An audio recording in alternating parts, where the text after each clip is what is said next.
A well-regulated militia being necessary to the security of a free state.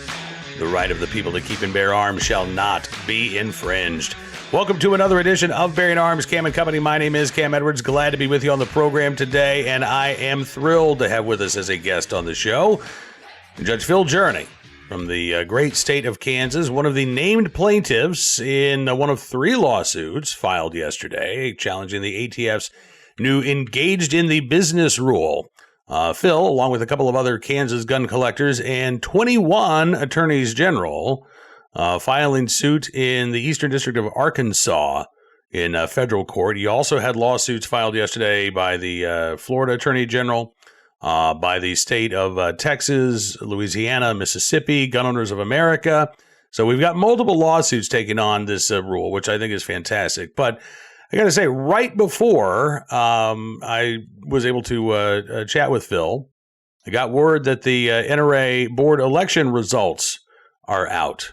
And there is more to discuss because Phil Journey re-elected to the NRA's board of directors after a couple of years' absence. In fact, the entire slate of reform candidates who were running specifically to, take on the problems that the NRA has faced and to reform the organization, all of them winning their seats on the NRA board. That is a striking development, a very positive development. We talked with Phil Journey about that, in addition to the new lawsuit against the ATFs Engaged in the Business rule.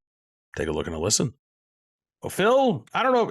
Do I have to call you Your Honor? Can I just call you Phil? No. I'm not sure what the protocol is here. I know I'm a district court judge, but you only have to say Your Honor when you're in an orange jumpsuit. All right. Well, thankfully, I'm not wearing one of those today. I appreciate you coming on the program. We got a lot to talk about here. Lawsuits, elections. Let's start with the lawsuit filed yesterday. One of three lawsuits taken on the ATF's Engaged in the Business rule. Oh, there were three filed yesterday? There were. The state of Florida, state of Texas, and a couple of others. And then I was hoping we'd... Well, you might have been the first out of the gate. That's what I'm hoping. Because as I understand the rules, that way we would be the one that is in the caption and move forward and hopefully kind of guide the ship. Yeah. So 21 attorney generals signing on. I was going to say, so you're part of this lawsuit filed on behalf of 21 attorneys general, as well as yourself, several other firearms collectors, and is it the Kiowa Creek Gun Collectors Association? Chisholm Trail. Excuse me. Chisholm Trail. Excuse me. I'm going off of memory here. I hear you. No, I've been a member of that club for 30 years. I had one lapse. We've had gun shows in Wichita since 1957 when I was 1 year old. Oh, wow. So, so we used to have the biggest gun. We still have the biggest gun show in Kansas. It used to be well over 1,000 tables, but we lost the building to a place called the National Air and Space Research something. Yeah, they break airplane parts inside that great big building now. When they break a wing, it sounds like thunder. Wow. So how did you get involved in this lawsuit? How did you hook up with these attorneys general? Well, I've known Chris Kobach since long before he was running for office, when he was a law school professor, and he became attorney general, and he's known me for 30 years, 20 years. And, he said, Phil, we got to do something. I said, well, let's sue you bastards. No, but no, he asked me to be the lead plaintiff. So I said, sure. I've helped draft it a little bit, got to know the lawyers a lot. I think it's a good choice. We chose Arkansas. He chose Arkansas because it's in the 8th Circuit Court of Appeals rather than the 10th. Mm-hmm. And it's my understanding that we will have a easier row to hoe there because it's a more conservative circuit. The theory of the lawsuit is important, and it's much like some of the other issues like bump stocks, but it does have a legislative change that it is based upon. So I've researched it all my life, and it's going to be an interesting question. I think we do have a high likelihood of success. So I'm ready to go testify, do my part. Well, what's interesting to me is, so there's, I think, 9 or 10 different causes of action, right? And a lot of them, as you say, involve the ATF abusing its authority. Right. exceeding its authority, writing new legislation as opposed to interpreting existing statute. Right. But there is a Second Amendment claim in this lawsuit as well, right? That the ATF's Sure. regulations don't fit with the national tradition of the right to keep Yeah, and bear arms. often, in especially when you're starting out on a case, it's kind of like shotgun time. You throw it all against the wall, see what sticks. Because we only need to have one to prevail. Right.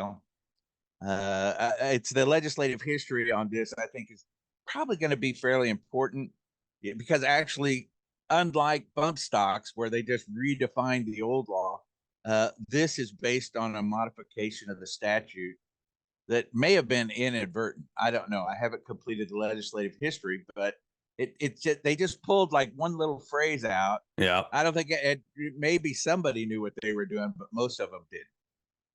Right. Yeah. Because now the new rule says, well, okay, they took out the word livelihood. Right. So now exactly. you don't have to be selling firearms for livelihood, but the statute still talks about repeated sales, right, and profit.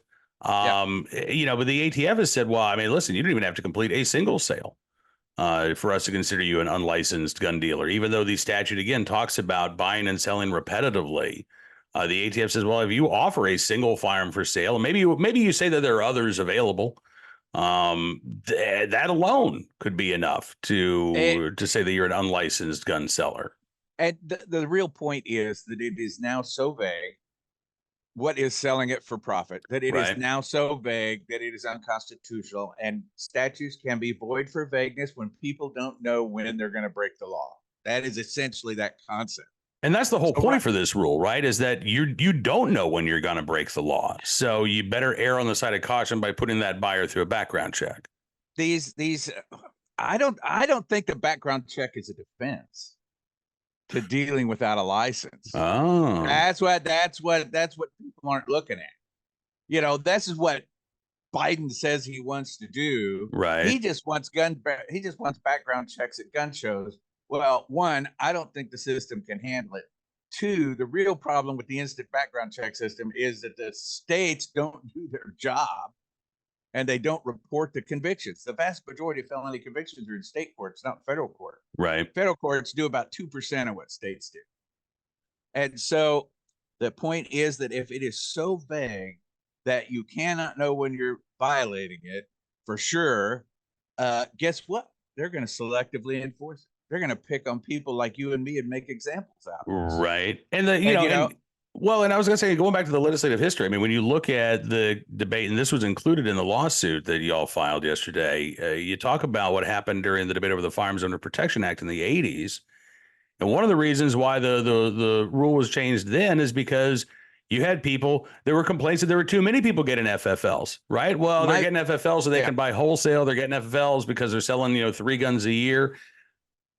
So that's the other side of this coin here, right? If you're now supposed to get a federal firearms license, basically anytime you sell a firearm from your personal collection, you're going to expand that universe of FFLs. Gun control groups already complain that the ATF doesn't have enough resources to inspect the existing number of FFLs out there. Sure. It sounds like this was, even from a gun control perspective, it sounds like this rule was not well thought out. Phil, certainly from a pro-Second Amendment perspective, I don't think it was thought out. I think it was very well thought out. Really? I think it does exactly what that's their, there's no doubt in my mind that they just don't come up with this kind of stuff off the cuff. There was a lot of thought that went into this. Okay, and it may be that was the plan from the very beginning. We'll get the bill into committee, and then they'll mark it all up, and it's 400 pages long, and nobody really fly specs it, and let's just take out these 4 words. Yeah. So and then we'll get them later, So I don't know. I don't want to be paranoid about it, but these things usually happen for a reason. It's hard. I was in the legislature for 5 years. I watched committee work. I've chaired committees. I almost went back to being a senator this year because family law is just so much fun right now. And I don't know that there wasn't somebody smarter than the average committee helper, staffer that thought this all through, because it's pretty simple. It's pretty straightforward. that, if you just get rid of that livelihood, because livelihood indicates an avocation, a job, something that you put time and effort into, where now it's just, oh, you sold a gun, you made $5. Guess what? You're going to prison. Now, the Biden administration has said, listen, this isn't going to impact collectors, right? We're going after those, rogue gun dealers. As a collector yourself, what do you say about that? Well, my goal in life is to get below 500 and keep my word to my wife. I just did another interview the other day, and somebody said, "What's your favorite gun?" I said, "The next one." And and if you saw the holes in my collection right now, those holes are getting awful expensive to fix. Let's see, the last couple acquisitions. Oh, I got the Finnish Army's biathlon intramural rifle that they used in competition from the 1970s and 80s in 9130, but it's got a beautiful barrel on it. It's about an inch in diameter. Nice sights, nice dual aperture sights, and stickers all over the gun going back to South Korea in 1978. Oh wow! So yeah, so I mean that's the kind of holes I'm trying. Yeah. And then the previous rifle I got before that one was a Steyr SSG 82 in 545 by 39 that came out of the East German border guards inventory.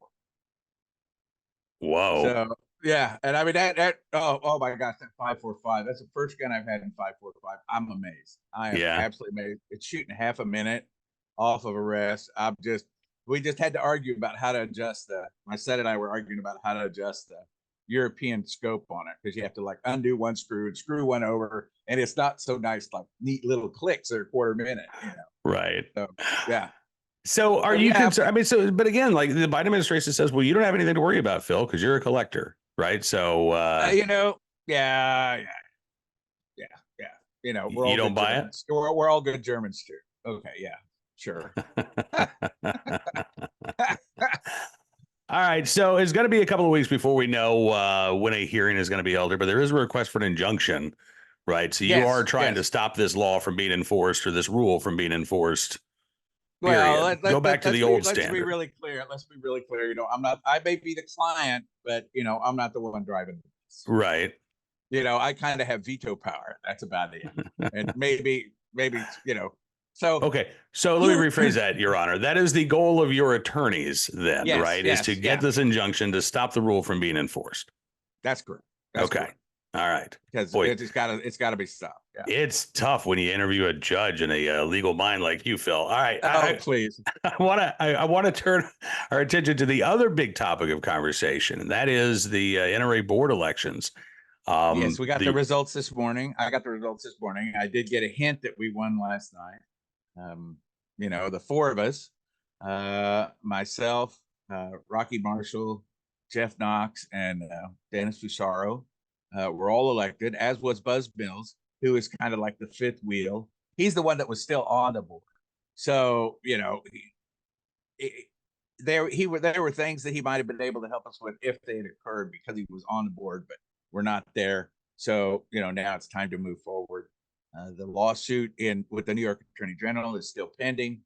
That is a serious case, because the jury verdict was so bad against NRA. Let's see, I was found to be a whistleblower, because I outed him on lying to the board about the bankruptcy and lying to the federal judge about the bankruptcy petition. I mean, I warned him. When I got on the board the last time. I said, look, judges have special rules. We have to do this right. Everybody's going, yeah, sure. But when it got down to it, they haven't done very much right at all. So what are you hoping to change? How can you change the direction of the NRA with the slate of reform candidates who just got elected? Well, if we are standing out in a field if we're out standing in our field all by ourselves, we're not going to get much done. That's the truth. But the reality is that the pressure from the lawsuit is on them. And it very well, while I know the judge will not dissolve NRA now, thank goodness, he very well could do something like disband the board, or put the special master in charge of us, and have us oversee us and make sure nobody's getting a $250,000 suits or flying in a Gulfstream again. We just have to see how this goes. I think this board meeting and the annual meeting will determine what we try to do in the New York court.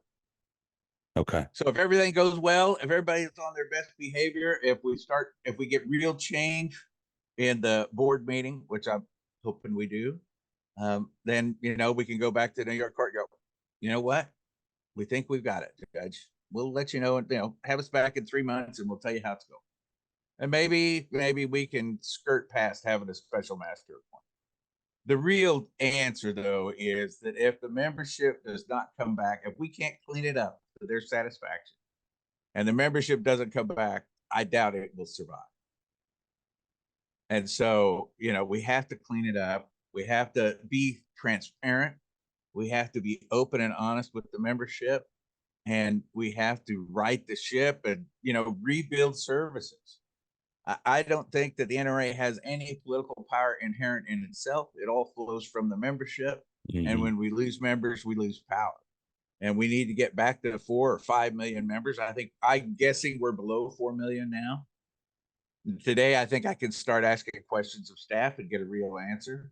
And I don't think they should hide that. I think they should be very outspoken with it, because we've got to get the members to come back. I mean, I could see, when we get it straightened out, knock on wood, if we get it straightened out like we want, the theme's going to be time to come home.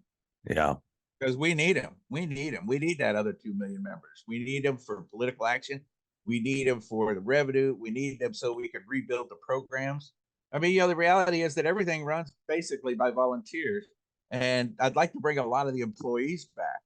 But right now, I suspect we're probably right around 200, 225, or 250 on employees, when in 2017 we were 70. Wow. So nothing's getting done except raising money and paying lawyers right now, seems like. Right. Well, yeah. I mean, and listen, I mean, I'm an NRA Benefactor Life member who has, and I'll be, fully honest and transparent, I haven't donated to the NRA over the last few years, because I want my money going to programs like the Civil Rights Defense Fund, sure, or, General Operations, the Disabled Shooting Sports Program. And I'm not convinced that my money is going to go there.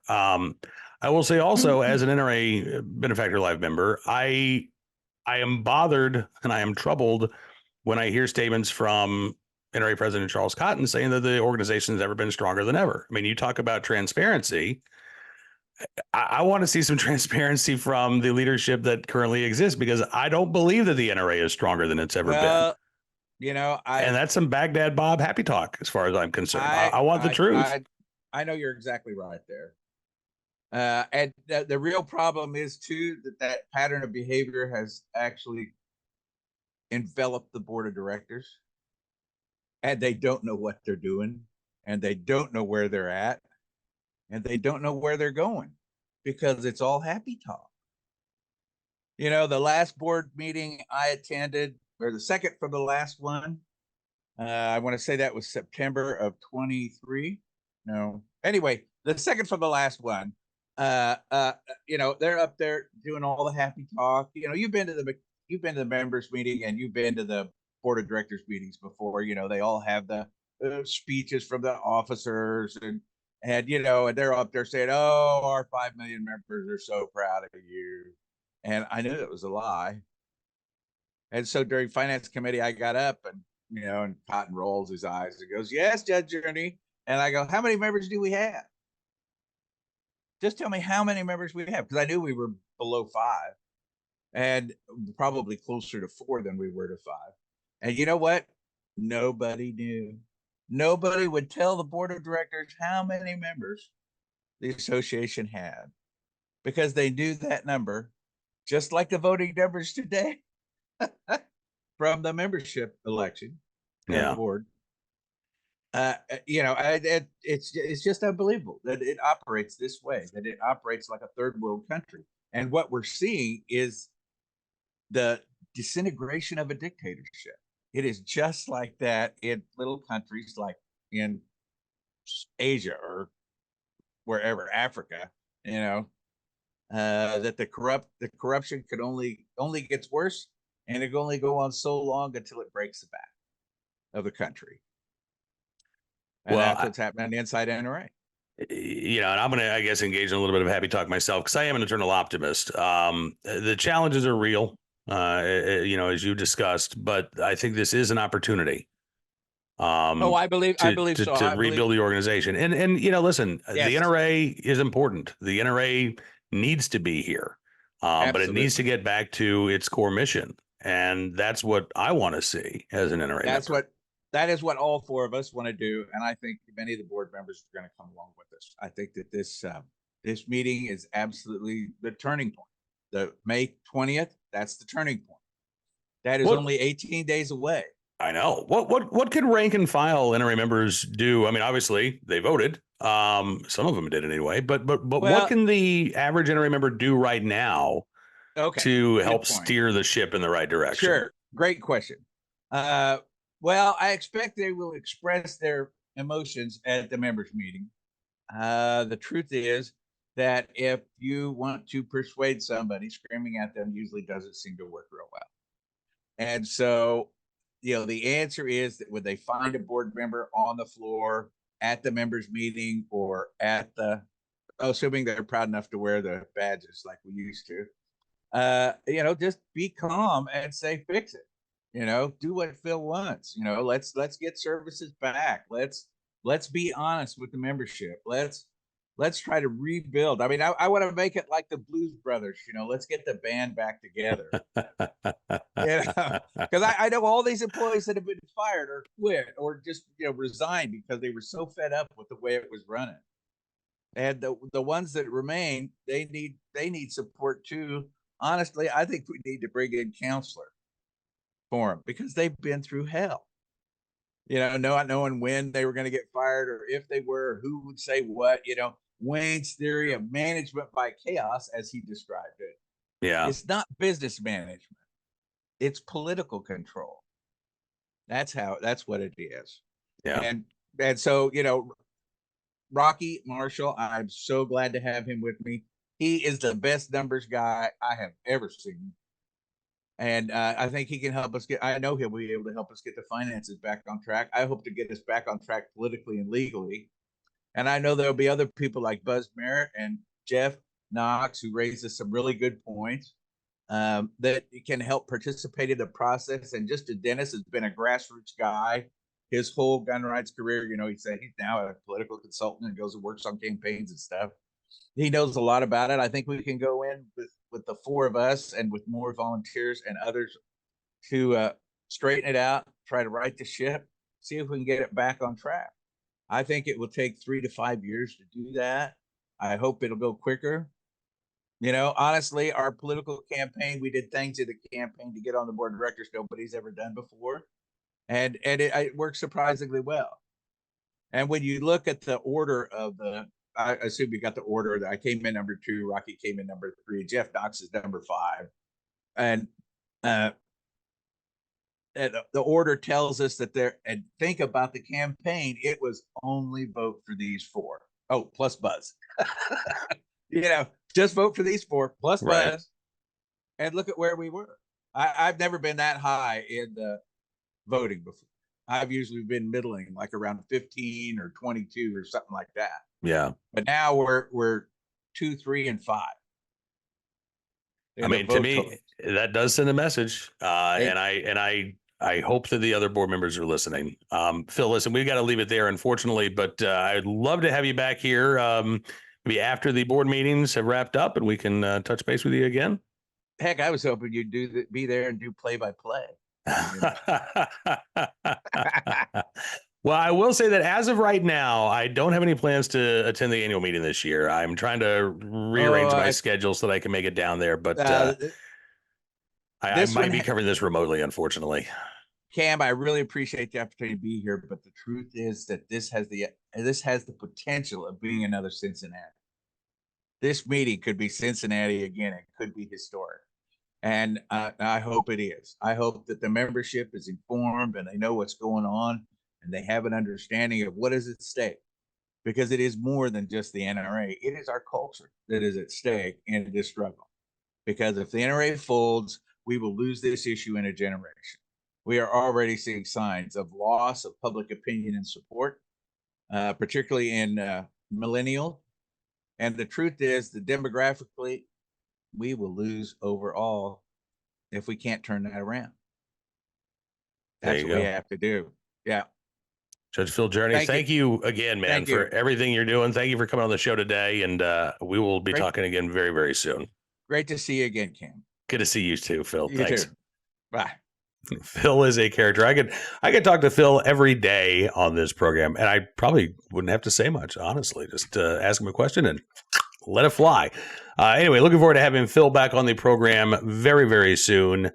And yeah, I am trying to figure out a way to get to Dallas for the annual meeting this year, because I think Phil is right. This could be a hugely important annual meeting for the future of the National Rifle Association. We'll be talking about it in the days to come. Right now, though, let's turn our attention to today's Armed Citizen story, our good deed of the day, and our recidivist report, which, again, not a true recidivist report. We're dealing with not a repeat offender, a first-time offender. But still, this isn't even a matter of a soft plea deal. I mean, there is that, but it gets even worse. As KOB TV in Albuquerque reports, a teacher has been released from probation early after a plea deal for a felony sex crime. Teacher in question, a former teacher in Las Cruces, New Mexico, Patrick Howard. So there's a individual named TR, who's now 22, said she was 15 when the sexual abuse started. She was a student there at Las Cruces High School. Patrick Howard was her mentor, her teacher, her FFA advisor, as well as her abuser. Shannon Kennedy is TR's attorney. She said she trusted him and believed in him and her 15-year-old self, and 16-year-old self then had to realize that no, he was just treating her this way because he was sexually attracted to her. As KOB reports, Howard admitted as much in federal court, saying on the stand that he did touch the juvenile, even while she was sleeping on school trips. He told attorneys on at least one occasion he was pleasured by it. In a civil trial, a judge ordered him to pay TR $44 million. But there was also a criminal case involving Howard. He was facing up to 24 years in prison. But in 2021, he took a plea deal, admitting that he touched two students. In exchange, he got 5 years probation, as well as a conditional discharge, which means that if he doesn't pick up any new charges while he's on probation, it's basically wiped off the books. He's no longer a convicted sex offender, no longer, or at least pleading guilty to a felony sex offense. TR said she was told that the plea was the only way she was going to get any sort of justice. She said she thought at the time that was ridiculous. Since then, it's gotten even worse. First of all, how on earth you go from facing 24 years in prison to 5 years probation? I mean, that's beyond me. But as KOB reports, for most criminals, when you're on probation, there are rules, right? Can't drink, can't possess a firearm, can't have any contact of any kind with the victim. In fact, I mean, this was a felony that he pled guilty to, so Howard should have been able to possess a firearm anyway, regardless of the terms of his probation. He pled guilty to a felony crime. But the judge in this case, Judge Douglas Driggers of the 3rd Judicial District Court, changed Howard's probation. Said it was okay for him to have alcohol. Said it was okay for him to carry a firearm. Said he could even go to attend sporting events at New Mexico State University where his victims were currently enrolled on campus. Howard's probation officer refused to sign these orders, but it didn't matter. KOB said they searched through close to 200 felony-level sex crimes in the 3rd Judicial District over the years. They couldn't find one other person who got this type of relaxed probation. But it gets even worse, because Judge Driggers discharged Howard from his probation 2 years early, shortly after this $44 million civil judgment came down, despite what Howard had admitted. And despite a state law, KOB says, that requires sexual assault victims to be notified of a decision like this. Apparently that was never done. Now, the judge declined an interview with KOB. The district attorney there, Gerald Byers, did sit down with the TV station. He said he was unaware of the, quote, unusual conditions of probation for Howard.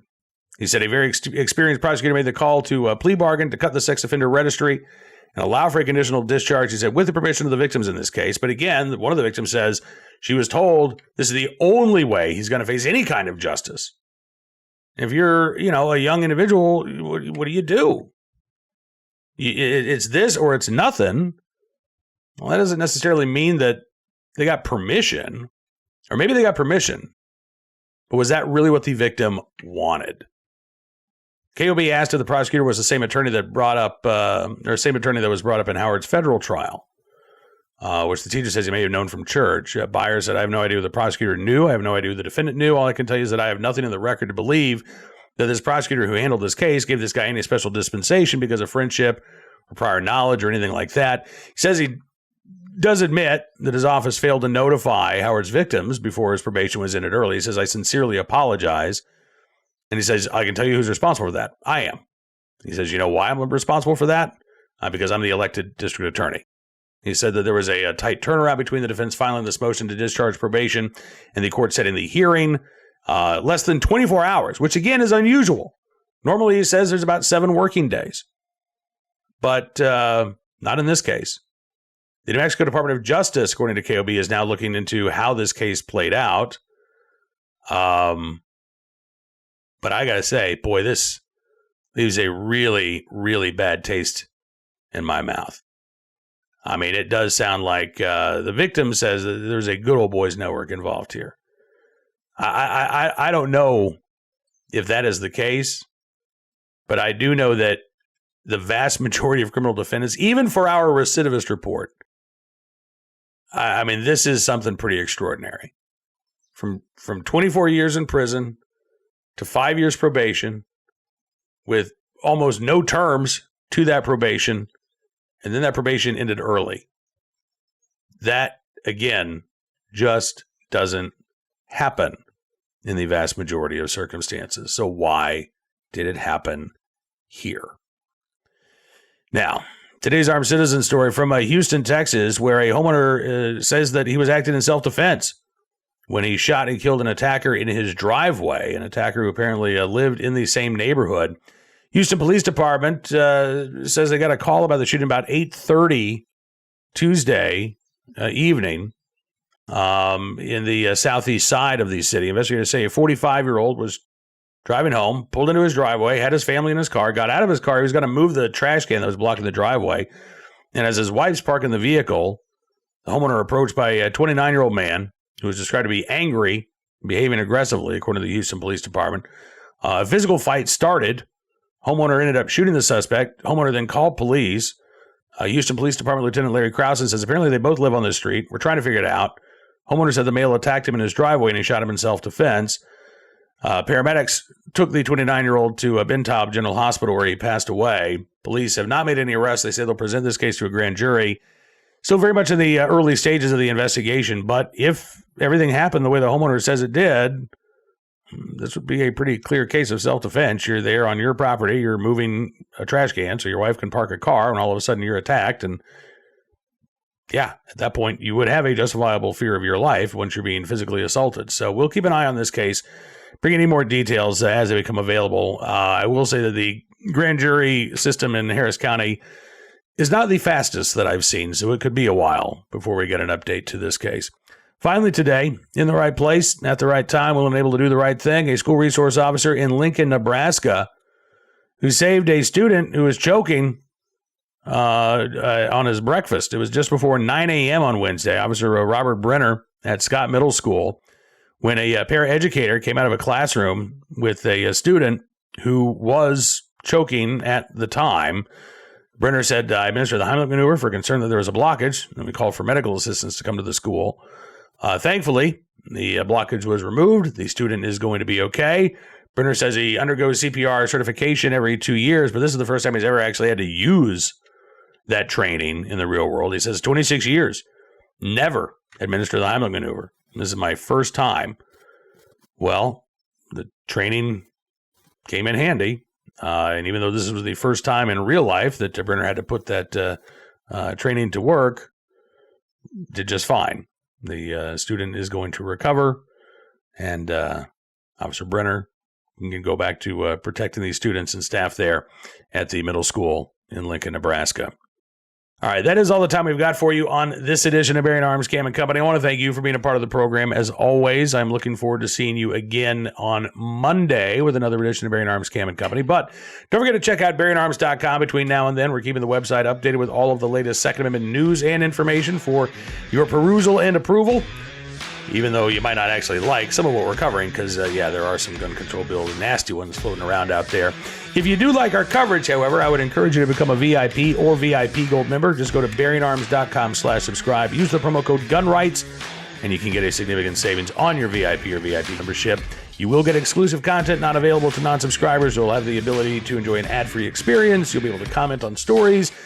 But you will also get the warm, fuzzy feeling of knowing that you are supporting the independent pro-segment journalism that we're doing. And in a day and age of big tech censorship, that support is more important than ever. So thank you again. Hope you have a great weekend. We'll see you back here soon. Until then, be well, be safe, and be free.